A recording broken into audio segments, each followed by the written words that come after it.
Chapter 18, practice work. Looks like we're going to start this out with the high-low method. Let's just go ahead and get into this. So Alden Company's monthly sales cost data for its operating activities of the past year follow. Management wants to use these data to predict future and variable fixed costs. You see we have all 12 months here. There's the month, there's 1 through 6, sales and total cost. For those, I wish they'd just put a line here, right? It would have made it a little simpler. And then months 7 through 12 have sales and total cost. Remember that with the high-low method, we're looking at the months that have the highest activity and the month that has the lowest activity, and then we're going to take cost at those 2 points. When we looked at the lecture, we were talking about the months, and it gave us the number of units that was sold in the high month and low, or in every month, and we determined which was going to be the high and low. And people get confused when they see this. But what I would tell you is that whether it's sales dollars or sales units, it's the big number and the low number that we want to look for in this column and compare it to the total cost in this column. So just scan through here. What month do you think is going to be our high? Okay, yep, 340,000. And then which month is going to be our low? You probably guessed it too. It's going to be the 80,000, number 9, right there. Okay, so we're looking at, we have a high month at 7, a low month at 9. There's our cost at high and our cost at low. And then what they're asking us to do is they want us to get into calculating the variable cost per sales dollar. We got to figure this whole thing out.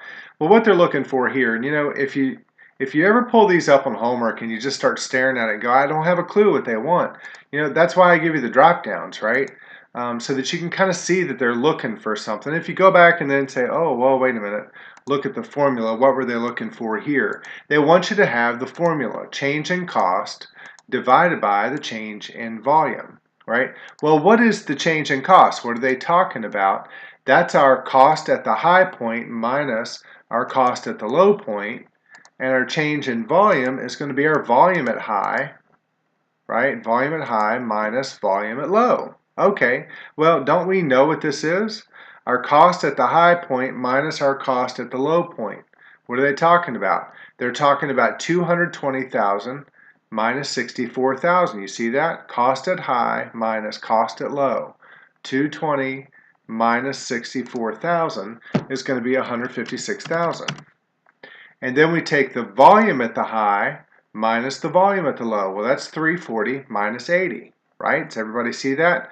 Volume at high minus volume at low, 340 minus 80, and that's going to give us 260,000. It should do the math for us, hopefully. Yep.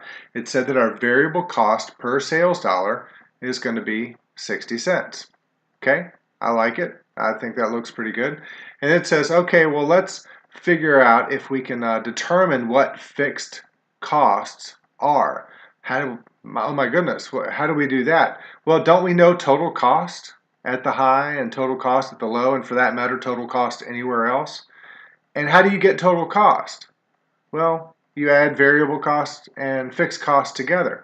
So if I know total cost and I can figure out variable cost, then I have to be able to back into my fixed cost. Let's see if we can work it out. It says, what's your total cost at the high point? Oh, we're going to do this again. Our total cost, if you look up there at month 7, was 220,000, right? And then it says, what was your volume at the high point? It was 340,000. That's how many units, right? I mean, just pretend it was $1 a unit, right? It's kind of the same thing. So if we had total cost of 220,000, at the high point we sold 340,000 and variable cost was 60 cents, then our total variable cost at the high point has to be the multiplication of these two numbers. Has to be the multiplication of those two numbers. 340,000 times 60,000 is 204,000. Okay? 204,000. Well, if 220,000 is our total cost, 204,000 is our variable cost, then what should our fixed cost be? It should be the difference between these two, right? Because variable plus fixed equals total. So 220,000 minus 204,000 is 16,000. Okay? So we just figured out what fixed cost was. We didn't even have a whole lot of data, but high-low method's nice. We're going to prove it now at the low point. What was our total cost at the low point? If you remember, it was $64,000 total cost when we had 80,000 unit sales. Okay, so that's still 60 cents, right? If you take the 64,000 divided by 80,000, it still gives you 60 cents. And it's really going to be a bummer here.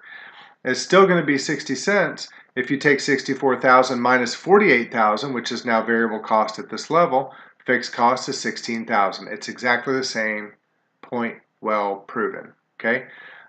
Make sure you hit check my work and see that everything is there. I'm sure that it is. So now it comes down and says, you know what? Now that we're smart enough to know all this, let's predict future total cost when sales volume is 200,000 and 300,000.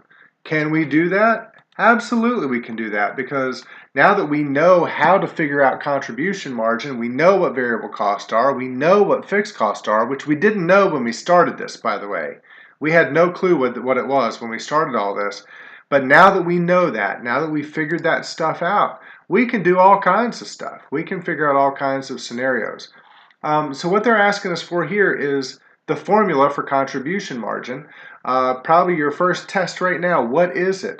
Remember, in the lecture, I said that this is something you need to know. You absolutely need to know how to calculate contribution margin and how to calculate net income on a contribution margin basis. So if you didn't write it down, you don't remember, one more time I'm going to say, it probably won't be the last, that you need to remember this formula. It's going to be sales minus variable cost gives us contribution margin, and then contribution margin minus our fixed cost is going to give us pre-tax income. Okay? All right, that's it. So they're saying, all right, well, what is it at the 100% level? Well, we know that up here. What was variable cost? It was 60 cents, right? 60 cents, that's the percentage, right? Because it's 60 cents on the dollar, so that's going to be 60%. Well, if variable cost is 60%, sales is 100%, what's contribution margin? Hopefully you're pretty good at math, but if not, it's 40%, okay? Contribution margin must be 40%, right? Because these things have to work out. All right, so if our variable cost is 60%, then what is total variable cost when sales is 200,000? Well, I think it's 60% of 200,000. That's going to be 120,000. And if that's 120,000, contribution margin must be 80. At 300,000, what's variable cost? It's 60% of 300,000. Therefore, 180,000. And if that's 180,000, contribution margin must be 120,000. Okay, we get that. That's awesome. But what's fixed cost? Well, we figured it out up here. It's always 16,000, at least as long as we're within the relevant range. 16,000 there, 16,000 there. We found pre-tax income, right? 64, if we're going to do 200,000 sales, we're going to make 64 grand. If we're going to do 300,000 sales, we're going to make 104 grand. Good, right? This is just saying what's total cost. Just a reminder, right? We're just trying to hammer it home. What's total cost? Do you remember it? Hopefully you said it's variable cost plus fixed cost. So 136,000 here, because it's the 120 plus the 16, and then 196,000 here. Okay?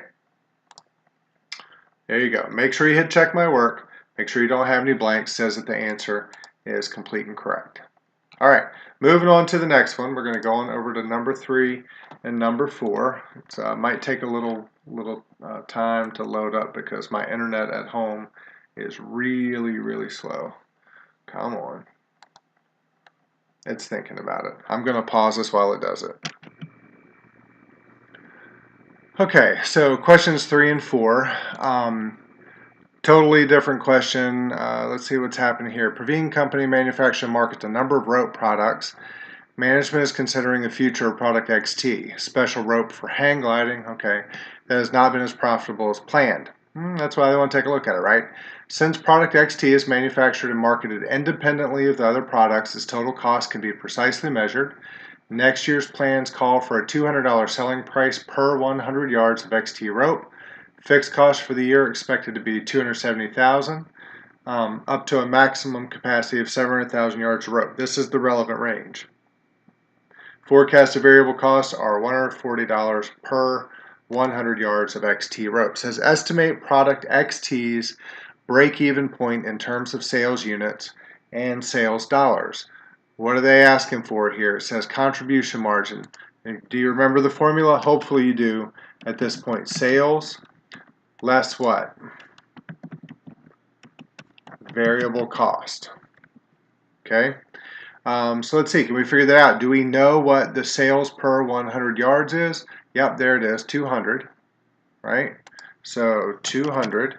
And what's variable cost per unit? Did they tell us that? There it is right there. Forecasted variable costs are 140 per 100 yards of rope. So 140, and that gives us contribution margin of 60. So now it says, okay, well, what's the contribution margin ratio?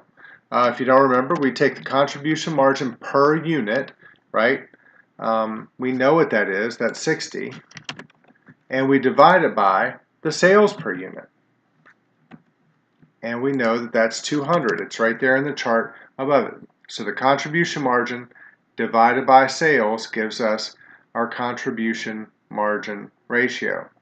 So now it says they want us to estimate product XT's break-even point in terms of sales units.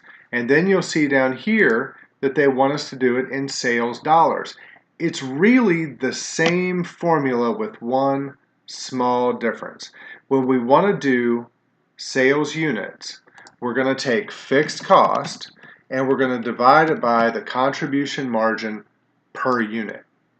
When we want to do it in terms of sales dollars, we take fixed cost and we divide it by the contribution margin ratio. Okay, so what's fixed cost? Do we know that? Yep, they gave it to us, right? Fixed cost up here says $270,000 is our fixed cost. So 270 divided by our contribution margin per unit, that's the 60 bucks, tells us that we have to sell 4,500 units. Fixed cost, if we're doing this one, is still 270,000. That doesn't change. And our ratio we just calculated was 30%. And that tells us that we need to sell 4,500 units or $900,000. Does that math work? If I take 4,500 times $200 a unit, yep, I get $900,000. And I'd be willing to bet you that if you take 900,000 and then you subtract 4,500 times 140, right, you're going to get 270,000 as your contribution margin, and then once you take this away, you're going to have net income of 0. So you check it on your own if you like. Otherwise, hit check my work. Make sure that it's looking pretty good. And then it says to prepare a contribution margin income statement showing sales variable cost and fixed cost for product XT at the break-even point. So this is where we're going to prove it, right? Do you remember how to do contribution margin? I sure do hope so. So it's going to be sales less the variable cost, less what after the contribution margin? Hopefully the only other cost we got, which is fixed, and that's going to equal net income. Okay, how many units do we have to sell to break even? 4,500, right? If you look up top, it was $200 per unit for sales. It was $140 per unit for variable cost, which leaves us $60 per unit for contribution margin. And fixed costs were $270,000. And look at what happens. So it proves that the formulas work no matter what, because there's the number of units that we projected, there's the amount of dollars that we projected for sales at break even, and then once we take the variable cost and the fixed costs away, we're left with a net income of 0.